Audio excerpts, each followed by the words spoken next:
Hello, beautiful. Welcome. All right, I'm super excited to be here today. I am going to talk about healing the reasons why you drink. And this is so important because if we don't recognize that there were deeper subconscious issues and challenges that we were having, and that's what was causing us to drink, even when we remove alcohol out of the picture by taking a break or by ditching it or whatever you call it, those reasons are still going to pop up and be super present in your life. So it's so good to see everyone. I'm super excited to be here. Thank you so much for joining. We are going to talk about healing the reasons why you drink. Now, Sober October is a really special time of year when a lot of people decide to take a break from alcohol or ditch it altogether. Maybe you've been sober for a while, alcohol-free, exploring that lifestyle. Maybe it's something that's kind of on and off for you, that you've taken breaks before in the past, but sometimes, you feel the peer pressure or the stress and you just go back to it. And if this is such important for me in my line of work, because, when we're just talking about the very beginning stages of take a break from alcohol, you'll feel better, you'll sleep better. Sometimes we miss the more critical parts of actually going really deep in our work. And so today I'm going to talk about some of the top reasons, very, very deep reasons why we drink. Now, you might be thinking to yourself, well, I drink because everyone else drank, or that's what everyone does, or that's how you have fun, or that's what society, does.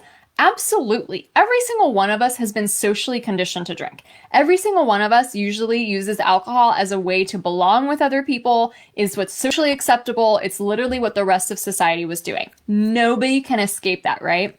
And at the same time, we also form habits really easily around alcohol. So let's say it was super normal to drink when you're in college and to fit in and all this stuff. And all of a sudden you become an adult and it's super normal to buy wine and have it included in your dinner rituals. And when you come home after work and going out on Friday nights, whatever it is, alcohol becomes such a normal part of our lives. So we have two forces that are working, unfortunately, against us. First is societal conditioning that gets us to not only start drinking, but then normalizes it as the number one thing you do when you hang out with other people. Alcohol is just ingrained into our lives as a ritual. And number two, we also have the power of habit. So every single time we drink and we repeat that habit over and over and over and over and over again, it gets ingrained into our neural pathways, making it really a habit that we crave because it gives us a certain reward. So those two things are working against us no matter what as we're drinkers. But I believe that every single one of us has a unique relationship and unique relevance when it comes to alcohol, meaning that we form our own deeper subconscious reasons why we're drinking, why alcohol plays a role in our life. And now this is nothing to be ashamed about. This is nothing wrong with you. This doesn't mean you have issues and you have problems and all this kind of stuff. It just means that there is a unique attachment that you form to alcohol for a specific reason. Your brain was using it for a specific reason in order to get something that it needs that you might not know. Now, I'm going to be super honest with you. When I first took a break from alcohol and stopped drinking, I didn't know what my deeper reasons were. I didn't know why I was really drinking. Obviously, I thought I was doing it because everyone else did it. I thought that that's just what society does and that's how all my friends hung out. I knew all that, but I didn't know some of those deeper reasons. So if you're ready to go deep with me today, let's do it. Let's heal those reasons why alcohol usually plays a role in our lives. Now, I'm going to go over the top 3 reasons that I've seen over my experiences working with so many clients, thousands of clients literally at this point, that are really, really typical, pretty normal, and, kind of across the board. Now, you might find a special nuance that you have specifically when it comes to the reason why you were drinking or something that really relates to you. But usually these 3 categories are the biggest kind of themes that we can kind of funnel people through to understand why alcohol plays such a big role. Okay. Again, I just want to say habit and societal conditioning play such a big role in all of our past drinking habits. You literally can't live on this planet and not become a drinker unless you live somewhere where it's illegal, like Saudi Arabia, right? All of us become drinkers in so many different ways. But I just want to also mention that there's all these deeper subconscious challenges that we're having, and that alcohol becomes such an attachment for us, right? Even if it's not a problem drinking, I'm not talking about necessarily hitting rock bottom or needing, to put vodka in your cereal in the morning. I'm talking about that attachment that literally it becomes a ritual, a habit. We do it over and over and over and over and over again. Okay, so reason number one we often drink is out of stress. And what we're hoping to get out of alcohol is some form of relaxation. So you have a really busy life, you are carrying a lot of responsibilities, you have a stressful job, for example, and alcohol starts to form this balm when you come home and you get to de-stress and decompress from that. Now, this is really typical. Again, this is really baked into our culture to like unwind with a glass at the end of the day or at the end of the weekend, whatever it is for you. It is so normal to reward ourselves from all the shit we have to really do during the week to finally sit down with some alcohol. And so recognizing that one, this is normal and ingrained can also help you get awareness and kind of peel back. And now that maybe if you're questioning alcohol, if you're taking a break, if you're not having alcohol as present in your life, you can actually ask yourself these deeper questions. Okay, but why am I stressed? What's leading me to feel this much stress in my life? Why do I feel like I'm carrying so much on my shoulders? Why am I not able to relax my body in a healthy way? Why can't I decompress naturally, right? And just to be clear for anyone who is, new or doesn't understand this, alcohol actually really exacerbates the stress response in the body. To think that alcohol relaxes us is the biggest misnomer in all of like science and health. Alcohol is the one thing that actually stresses out the human body more than anything else in the world. Seriously. You're not relaxing when you're drinking alcohol. You are pumping cortisol through your body. But that to be said, we always think it relaxes us. We think we're unwinding with it. We think it gives us this placebo effect to just turn off. That oftentimes we don't actually learn healthy ways to decompress naturally. We don't learn how to turn our sympathetic nervous system over to our parasympathetic nervous system. That's a long word, right? So if you can relate, if you ever used alcohol to relax, if you've ever used it for stress, for burnout, for feeling like you're just carrying too much and alcohol gives you an ability to just turn off for a while, definitely raise your hand, let me know. And so if you use alcohol as a way to relax or to deal with stress, to heal that reason why you drank, you're going to have to really learn and dive deeper into why you were so stressed. And usually when we're so stressed in our lives, it's because we're doing so many things for other people and other things that don't actually light up our soul. So for example, a lot of us feel really a lot of stress from our jobs. We feel so much stress from our work demands, from our deadlines, from having to just commute, from having the 9 to 5, from all this stuff. And it can feel so stressful because A, it's tiring, right? There's a lot on our plates. But B, it's also not lighting up our souls, right? This work is not our passion. It is not our purpose. And we often feel so stressed because it's depleting us and it's also not uplifting us at the same time. It's not re-energizing us at the same time.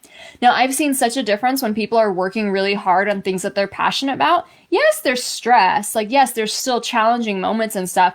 But every single time you work on something you love, you re-energize yourself and you actually give yourself that hint of passion and ability for your body to kind of recalibrate to that new level and love what you're doing.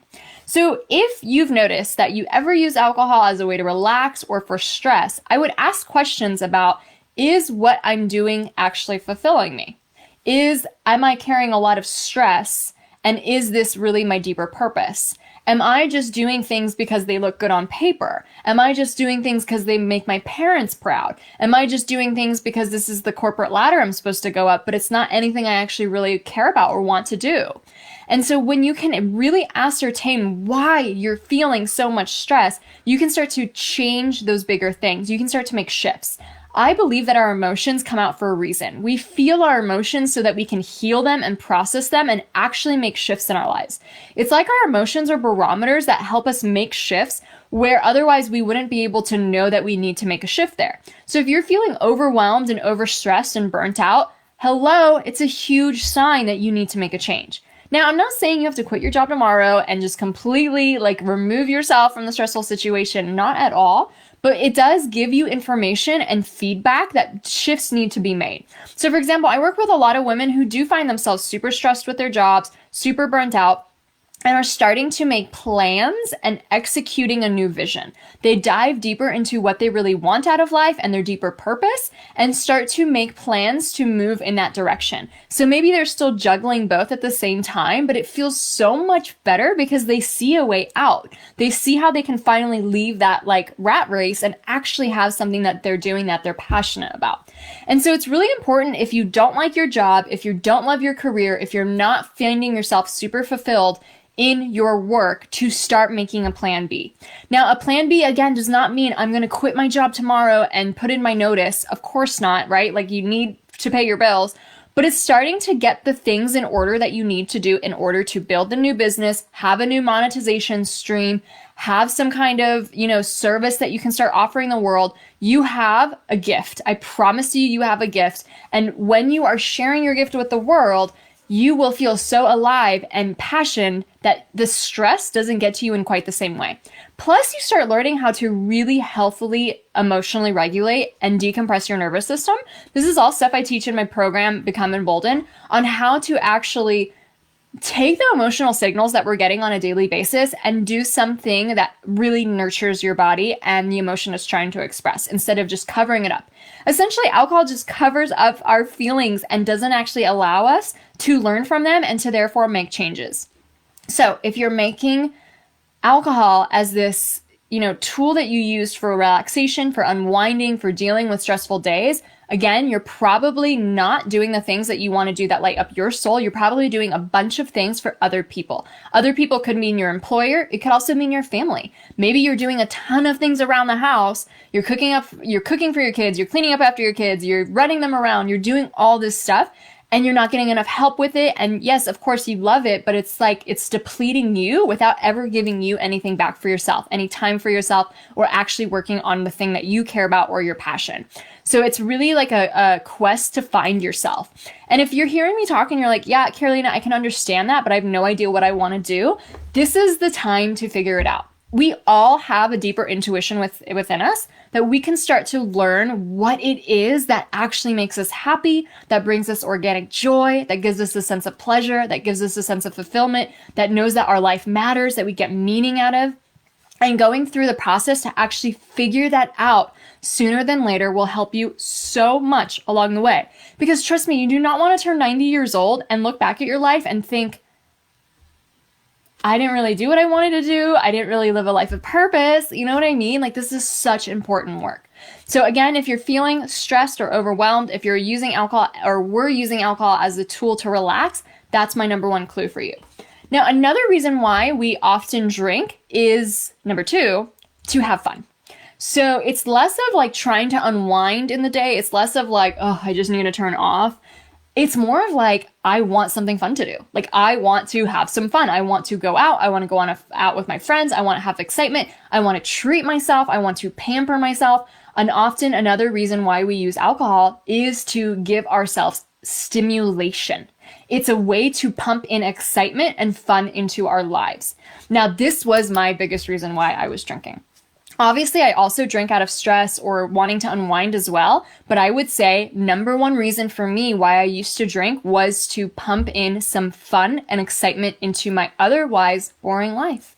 That's what it was, folks. I was bored. I was bored with my career. I was bored with my job. Sometimes I felt stressed by it, but most of the time I felt bored by it. I felt like I was not using my talents and skills. I felt like I was not living into my passion or sharing my voice or message. I felt ultimately bored. And so when I was a weekend drinker, I would usually not drink during the week, but then drink over the weekend. Like Monday through Friday couldn't go fast enough for me. Like, I just needed to get to the weekend so that I could finally like have fun and, have the highlight of my week. And I didn't realize that this pattern I was living in over and over and over again every week, week by week by week, was literally me not being fulfilled with my week. By like wanting to escape the week and get to the weekend as fast as possible, was me not having enough stimulation in my life. Now, dopamine is one of those neurochemicals that's released when we drink alcohol.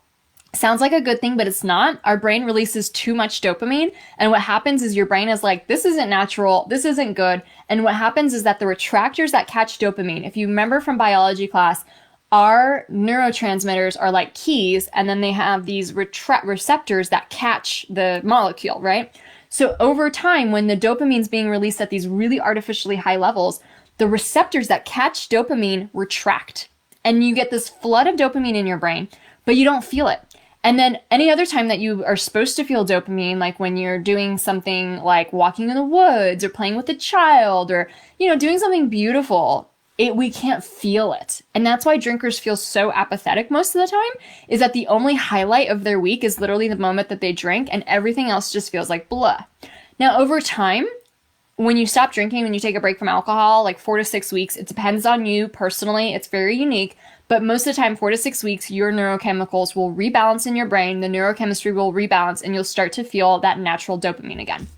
Now, here is a really interesting fact. Dopamine is not just a pleasure chemical. It's also something that's released when we are doing something challenging. Dopamine is released when we are doing something exciting, adventurous, stimulating, and challenging. Which means if you have not done something new, if you have not tried a different thing, if you're not challenging yourself, you will feel less dopamine. And so we need to do things that challenge us, that excite us, that are new, that stimulate us in order to feel that dopamine.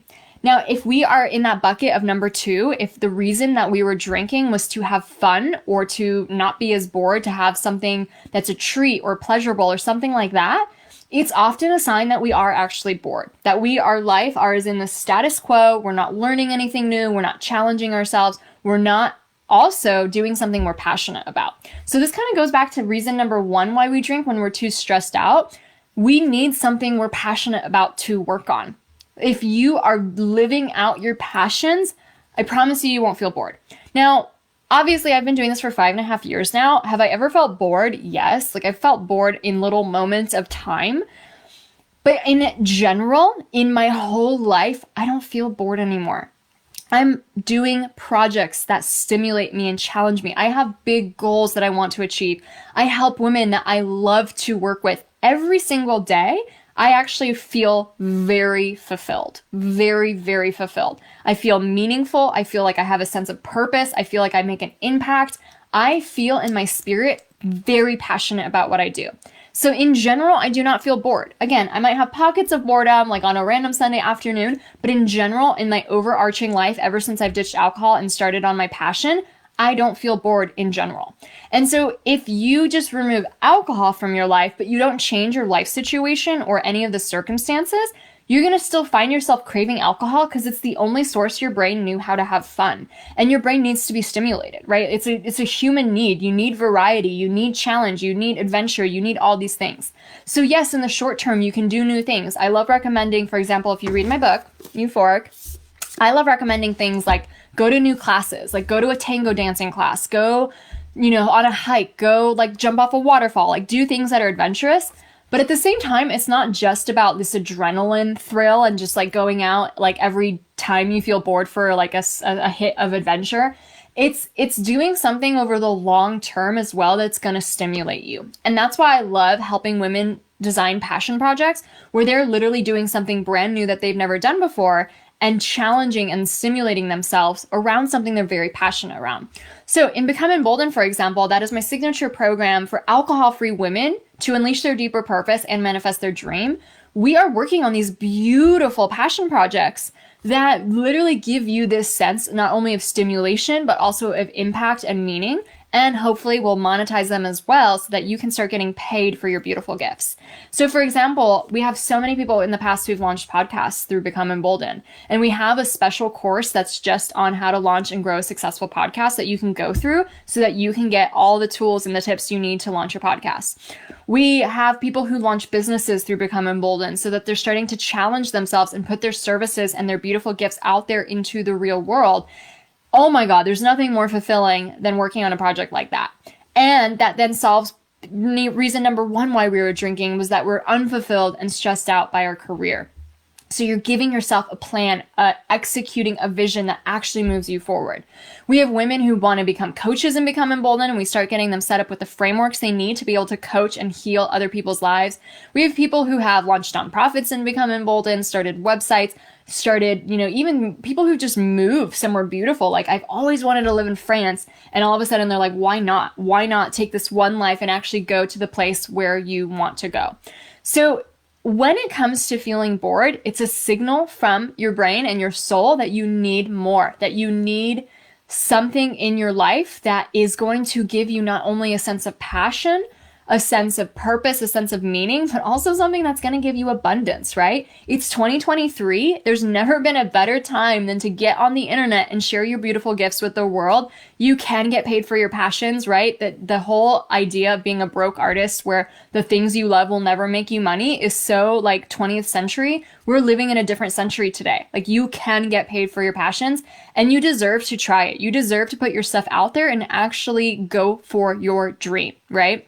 So those are the two biggest reasons I see. The third reason is often a little deeper. So a reason that we could be drinking is because we are numbing ourselves, like really full out numbing. And when we're full out numbing, it's because we have something inside of us that we really need to heal. And it often goes down to really negative self-beliefs. So if we are numbing ourselves from our lives and we're drinking a lot or just using alcohol in a really like numbing band-aid kind of a way, it's often a signal that we have really negative self-beliefs and negative self-worth. So we believe real deep down we're not good enough, we're not smart enough, we're not capable. We believe almost that we're worthless and we have very low self-worth. Maybe there's a life situation that's going on that's really bringing all this to the forefront. Like, it's hard to, you're losing a job, or maybe you lost someone you love, All of these numbing things, though, are not actually healing and processing.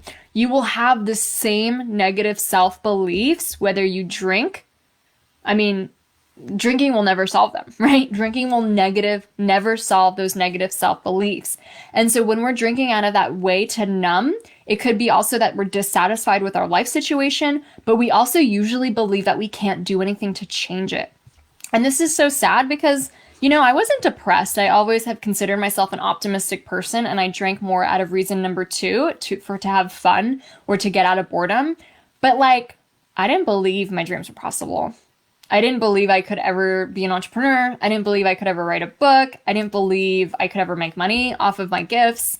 I did not believe in myself when I was a drinker. I wanted to do all those things. There was this fire in me that was I don't want to work this corporate job. I don't want to commute. I don't want to sit here from 9 to 5. I want to travel. I want to see the world. I want to do what I love.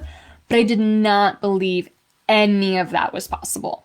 And whether or not we really identify with really low negative self-beliefs or just normal ones, everybody has negative self-beliefs. Everybody is struggling with limiting beliefs, right?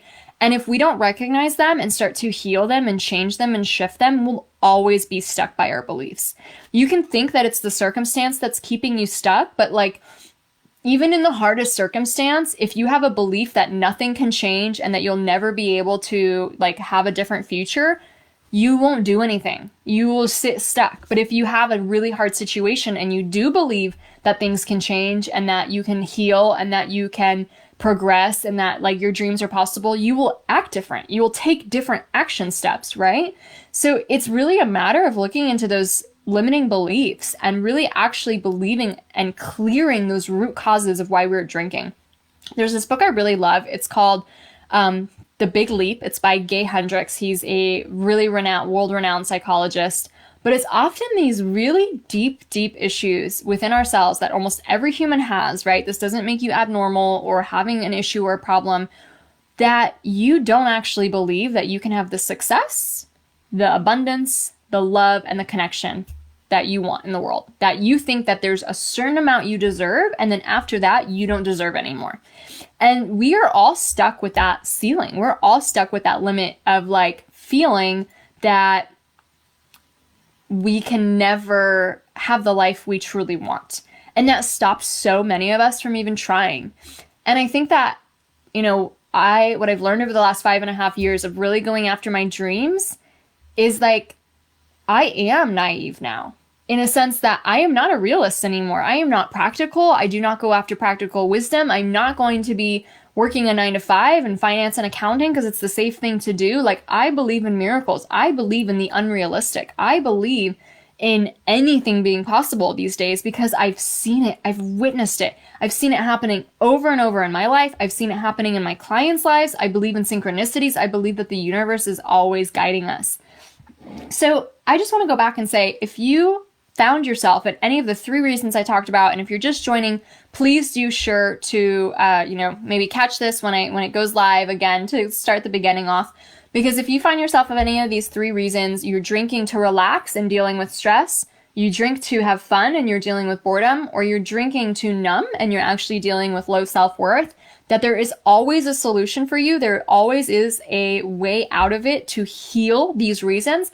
And when you do, your relationship with alcohol will change. Even if you're not drinking, even if you're like alcohol free, taking a break right now, I've seen it happen so many times where people just waffle back and forth. They feel deprived. They feel like they miss alcohol. They feel like they're left out when they're not drinking. Like, I want you to lose your desires for alcohol so it's meaningless for you. And I think healing the deeper reasons why you were drinking is one of those core things that we all have to do if we want to heal. And if not only we want to heal, but we want to like explode and have this exponential growth to the next level. You have a book inside of you. You have a beautiful business that is going to help so many people's lives and make you money. You have a podcast that will get millions of listeners. You have so many beautiful gifts inside of you. But if we're stuck in these reasons why we were drinking, even when alcohol isn't in the picture anymore, it's going to be so much harder to get to the next level.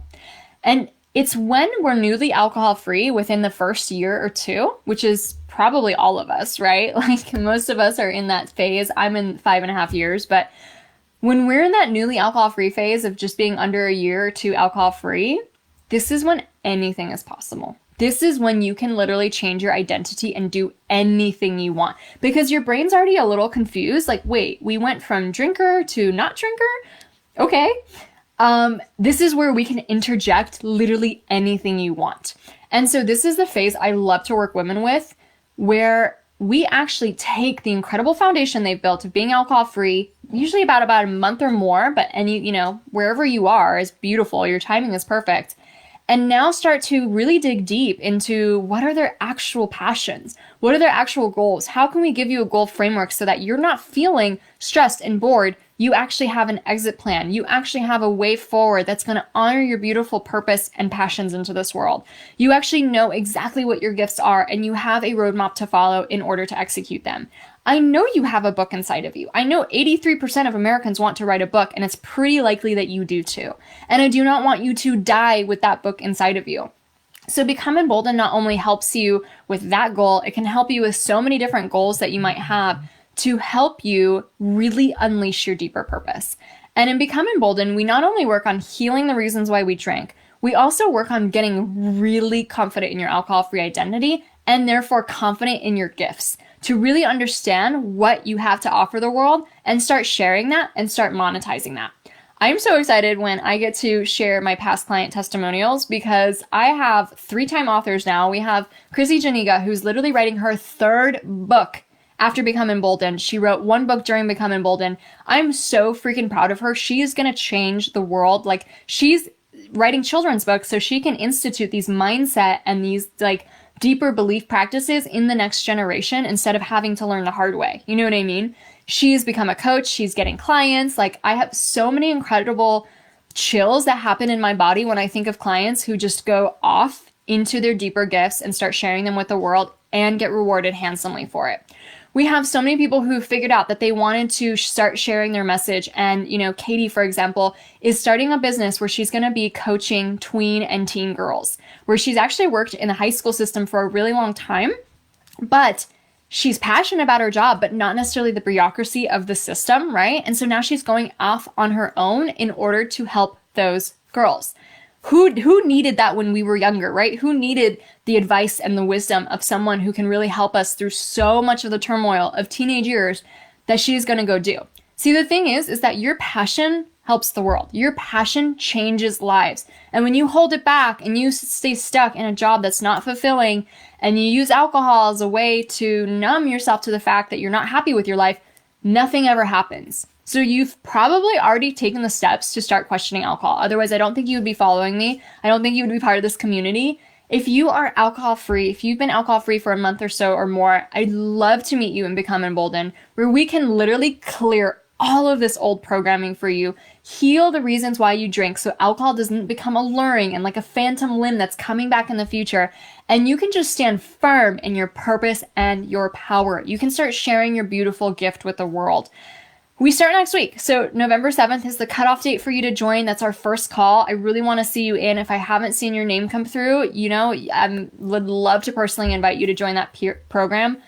I believe so strongly in purpose. I believe so strongly that previous generations of our ancestors survived so much hardship and that their life mission was just to survive and pass down life to us. And that we are now the generation that gets to take all of their sacrifices, all of their suffering, and cross the finish line. Like, you are literally the manifestation of your ancestors' dreams. My grandma suffered through so much. If you don't know my story, please go check out AF Fire. I just shared all about my grandma on there. I don't have time to go through it today. I also shared a reel recently about what my grandma went through. It was just a horrific time. And she survived so much in her life. It's not just the war she survived and bombing and just this incredible hardship. She suffered throughout her whole life and yet still was one of the most positive people I ever met. And she passed away on my soberversary. And I will never forget the meaning and the knowing I had deep within my bones that her life was set up so that I could live this one and help other women. This is literally my life's mission. And I know you have a mission within your heart and within your soul. I know that you are going to help lives. I know that there's financial freedom in it for you. I know that there's time freedom. I know that there's so much creativity to unlock for you. And I'd love to be your mentor along that journey. Like, I am obsessed with this. I believe that dreams are not supposed to die with you. And that's one of the saddest things I could ever hear about, is that you have a dream that died with you, that never got executed, that never saw the light of day. Your dream is sacred. It came to you for a reason, because you are the very person who is meant to achieve your dream. So be sure to check the details if you haven't already. Become Emboldened. It's in the link in my bio. I'd love to work with you. It's a very personalized 4-month coaching program. We're going to heal the reasons why you drank. We're going to clear old alcohol programming. We're going to get so confident in your alcohol-free identity. You're going to feel unstoppable. And we're going to unleash that book, podcast, business, whatever it is that's your specific passion, out there into the world. Very, very special program to me. And if you're interested in getting certified through the Empowered AF Coach Certification Program, we start in late March. And if you join Become Emboldened, you actually get $1,000 off for the certification program. So Become Emboldened literally pays for itself. You can get it for free when you join the certification by getting that $1,000 discount. So be sure to join. If you have any questions about the program or anything I shared about today, please feel free to DM me. I'd love to hear from you. It's like my third call of the day, so the words are getting stuck now, but I hope I communicated clearly. I hope to see you there. I can't wait to meet you. DM me. I'd love to hear about your specific situation, your journey, what goals you want to achieve, what is on your heart, what's been unfolding for you. Because every time I meet a woman who decides to ditch alcohol, new dreams come flooding to her heart. And even sometimes if we're not sure how to do that or what it is exactly, there's this deeper feeling that you're made for more and that you're supposed to be doing something that enlivens you, that helps the world, that gives you a sense of meaning and impact and fulfillment. And I literally think that's why we come onto this planet, is to develop ourselves and it's to share our gifts with the world. So I would be more than pleased and so humbled and just so overjoyed to meet you, to work with you personally. It's an intimate program. You're not going to be in like a group with thousands of people. Like, literally there's just dozens of us, and we are going to get really close. Women in this program remain friends through time. You need your tribe. You need your alcohol-free squad. I can't wait to see you there. All right, so be sure to ask me any questions in the DMs. I'd love to hear from you. I love always hearing where you're at in life, what goals you have, how alcohol has been playing a role or not. All the things, right? Because we don't just ditch alcohol just to get a little healthier or to sleep a little bit better. It's to unleash your deeper purpose, beautiful. That's why, okay? Hope to see you there.